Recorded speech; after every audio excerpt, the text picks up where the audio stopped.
On July 26, 1945, during World War II, the Potsdam Declaration was a statement that called for the surrender of all Japanese armed forces. United States President Harry S. Truman, British Prime Minister Winston Churchill, and Chinese President Chiang Kai-shek issued a declaration setting out the terms under which the Empire of Japan could surrender and bring World War II to an end. The statement warned that if Japan rejected the ultimatum, it would face prompt and utter destruction.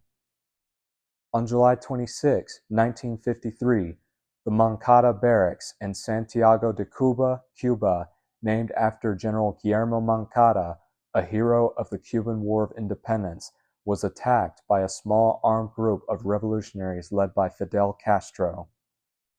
That day, a coordinated attack was launched against the Carlos M. de Cespedes barracks in Bayamo under the command of Raul Martinez Araras, acting on Fidel Castro's orders. Like the main assault, the operation failed, and the surviving revolutionaries were captured and imprisoned. Despite its failure, the attack is widely regarded as the event that marked the beginning of the Cuban Revolution. Castro later named his revolutionary organization the 26th of July movement after the date of the assault. The movement eventually succeeded in overthrowing the dictatorship of Fulgencio Batista on January 1, 1959. On July 26, 1971, Apollo 15 launched and became the 9th crewed mission in the Apollo program and the 4th moon landing. It was the first of NASA's J missions designed to allow astronauts to spend more time on the moon and conduct more extensive scientific research than previous lunar landings. The mission also marked the debut of the Lunar Roving Vehicle, enabling astronauts to travel much farther from their landing site. Commander David Scott, on his second and final Apollo space mission, as well as his third and final time in space, and lunar module pilot James Irwin, on his first and last time in space during the Apollo program, landed near Hadley Rill, where they used the lunar rover to explore the surrounding terrain. Over the course of 4 moonwalks, totaling about 18.5 hours, they collected approximately 170 pounds of lunar rocks and soil.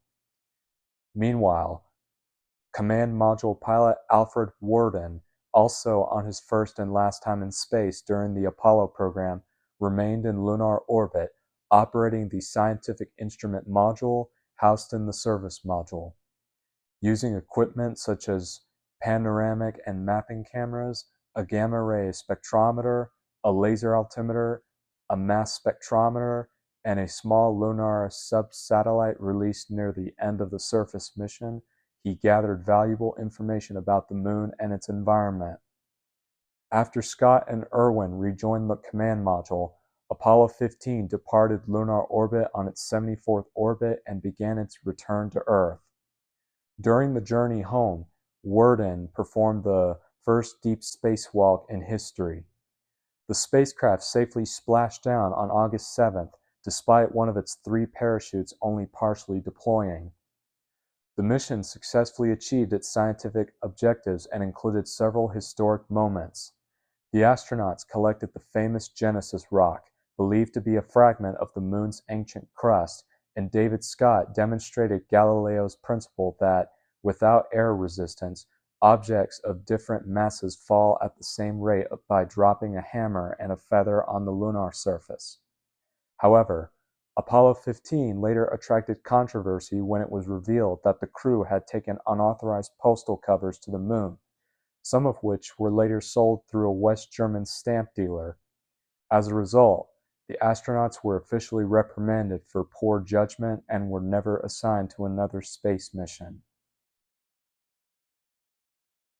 On July 26, 2005, STS-114 took place when the Space Shuttle Discovery launched on its 31st spaceflight with a crew of 7 astronauts. This mission was the first return-to-flight Space Shuttle mission following the Space Shuttle Columbia disaster on February 1, 2003. The mission launched 907 days, about 29 months after the disaster. Discovery completed its mission on August 9, 2005, landing safely at Edwards Air Force Base in California after poor weather at Kennedy Space Center in Florida prevented a landing at its primary destination. After launch, engineers reviewing video footage observed pieces of foam debris breaking away from the external fuel tank during ascent. Because foam shedding had caused the Columbia accident, the Discovery raised serious safety concerns. In response, NASA announced on July 27 that it would suspend future shuttle missions until additional improvements were made to the spacecraft's hardware. Space shuttle flights resumed nearly a year later with the launch of STS-121 on July 4, 2006. Shortly after liftoff, a bird struck the external fuel tank but caused no damage to the orbiter. The astronauts consist of Commander Eileen Collins on her fourth and final space shuttle mission and final time in space, pilot James M. Kelly on his second and final space shuttle mission and final time in space, Mission Specialist 1 from Japan, Soichi Noguchi on his first and last space shuttle mission, Mission Specialist 2 Flight Engineer Stephen Robinson on his third space shuttle mission, Mission Specialist 3, who's Australian-American, Andy Thomas, on his fourth and final space shuttle mission and final time in space. Mission Specialist 4, Wendy B. Lawrence, on her fourth and final space shuttle mission and final time in space. And Mission Specialist 5, Charles Camarda, on his first and last time in space during the space shuttle program. And on July 26, 2024, the 2024 Summer Olympics opened in Paris, France. The events, mainly football, were held in 16 additional cities in metropolitan France during the sailing center in the second largest city of France, Marseille on the Mediterranean Sea, as well as one subsite for surfing in Tahiti, French Polynesia. The Games were opened by French President Emmanuel Macron, and the Olympic cauldron was lit by Teddy Riner and Marie-Josée Pérec. Paris was chosen to host the 2024 Summer Olympics during the 131st IOC session in Lima, Peru on September 13, 2017. Having previously hosted in 1900 and 1924, Paris became only the second city after London to host the Summer Olympics 3 times. The Games also marked 100 years since the 1924 Paris Olympics and France's 6th Olympic Games overall. The Olympics returned to their normal 4-year schedule after the Tokyo 2020 Games were delayed by the COVID-19 pandemic. Paris 2024 introduced breaking as a new Olympic sport and was the final Summer Olympics under IOC President Thomas Bach. The Games, which host an estimated €9 billion, featured the first opening ceremony held outside a stadium, with athletes traveling along the Seine by boat. The United States led the medal standings with 40 gold and 126 total medals, tying China for gold medals but finishing first because of more silver medals. Japan placed third, followed by Australia and host nation France, which recorded its best Olympic performance in decades. Several countries, including Dominica, St. Lucia, Cape Verde, and Albania, won their first Olympic medals, while Botswana and Guatemala earned their first gold medals. The refugee Olympic team also celebrated its first medal when boxer Cindy Gamba won bronze. Although the Games faced criticism over political issues, logistics, and conditions in the Olympic Village, they were widely regarded as successful. Paris 2024 also set a new Olympic ticket sales record, selling more than 9.5 million tickets, or over 12 million when including the Paralympic Games.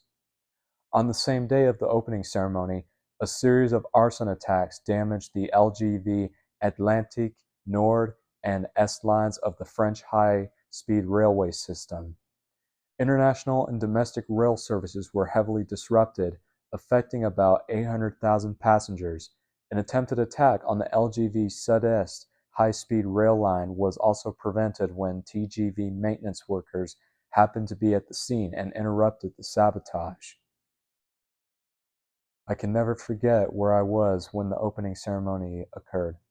I was with my mom's parents at their house and watched the opening ceremony live on TV.